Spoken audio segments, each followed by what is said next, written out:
राधे राधे दोस्तों। छठ महापर्व की आप सभी को हार्दिक शुभकामनाएं।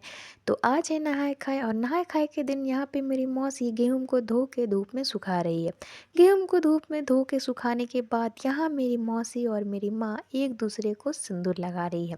तो यहाँ पे मेरी मौसी और मेरी माँ सिंदूर लगाने के बाद एक दूसरे के पैरों में आलता लगा रही है। तो यहाँ पे अभी मेरी मौसी मेरी माँ को ये पैरों में आलता लगा रही है। जी हाँ दोस्तों, ये है मेरी प्यारी प्यारी माँ।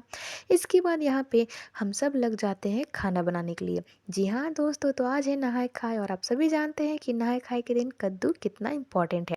तो यहाँ पे मेरी माँ कद्दू को छील रही है और कट कर रही है। यहाँ पे मेरी मौसी मेरी माँ मैं और काफ़ी सारे लोग लगे हुए हैं खाना बनाने के लिए। तो यहाँ पे कद्दू बनाने की तैयारी लगभग लगभग हो चुकी है और यहाँ पे कद्दू बन रहा है। यहाँ पे कद्दू की सब्ज़ी बन के तैयार हो गई।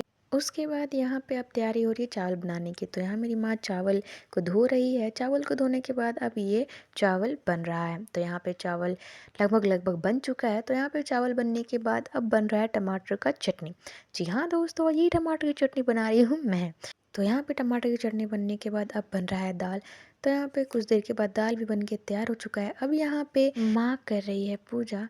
पूजा वगैरह होने के बाद ही हम सब कुछ खा सकते हैं। तो यहाँ पे मेरी माँ पूजा कर रही है और यहाँ पे पूजा कंप्लीट हो चुका है। पूजा करने के बाद अब हम सब माँ को खाना परोस चुके हैं। तो यहाँ पे मेरी माँ अब खाना खाने जा रही है। माँ के खाना खाने के बाद हम लोग खाना खाएंगे। तो यहाँ पे हो चुकी है अब शाम और शाम को सारी महिला मंडल आई हुई है हमारे घर गीत गाने के लिए। तो यहाँ पे इन लोगों का गीत गाना सब चल रहा है। तो दोस्तों, आपको ये व्लॉग कैसा लगा कमेंट में ज़रूर बताइएगा। तो फिर मिलते हैं दोस्तों, बाय बाय।